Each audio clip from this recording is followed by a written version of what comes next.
guys! Welcome back sa aking channel. So sa video na to, ituturo ko sa inyo kung paano nga ba gamitin ang Chi-Gives ng pangbayad ng Meralco bills, water bills, o di kaya naman ay Wi-Fi bills. Kaya naman kung interesado kayo sa video na to, tara na't umpisahan na natin. Ayan, so first step ay itatap ko nga muna itong aking Chikas app.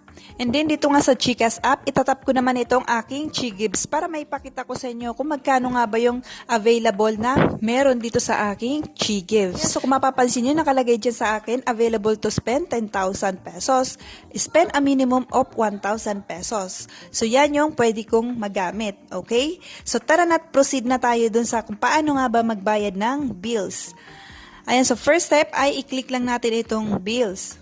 Ayan, so pagkapindot nyo nun ay i-search or i-type nyo lamang dito sa search bar yung pangalan ng bill na gusto nyong bayaran. For example, Meralco. So i-type nyo lang yung Meralco. And take note guys na hindi lahat or mayroong ibang bill na wala siyang Chi-Gives. So make sure nyo na meron itong Chi-Gives na nakalagay sa baba. Ayan, so for example, Meralco, meron siyang Chi-Gives na nakalagay dyan sa may bandang baba. So pwede natin gamitin yung ating Chi-Gives dito.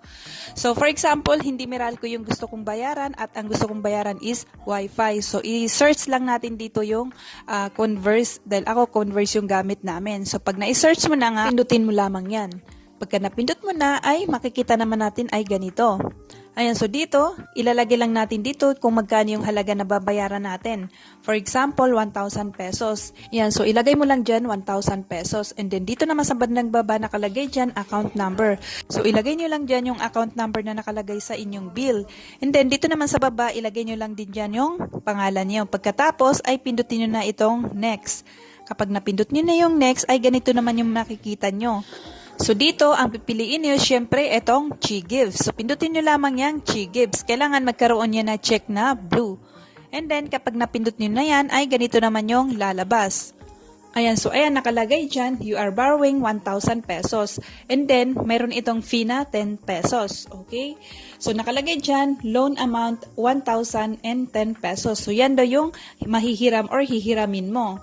And then, ang babayaran mo sa next month, dahil dalawang hulog ito, ang babayaran mo na lang is 551.85 pesos per month. Ayan, so 500 plus lang ang babayaran mo sa next or sa sunod na buwan. 2 times mo nga siya huhulugan. Sa sunod ulit na buwan ay 500 plus lang din yung babayaran mo. So, 2 beses mo lang siya huhulugan. And then, ang tubo lang ni Chi-Gives ay wala pang 100 pesos. Nasa 90 plus lang siya. Okay? So, yun. So, after mo nga ma-review or ma-check lahat ng details, ay pindutin mo naman itong I agree. Kapag napindutin mo yung I agree, ay pindutin mo naman itong Pay Chi-Gives para mabayaran mo na yung bills na gusto mong bayaran gamit nga itong Chi-Gives.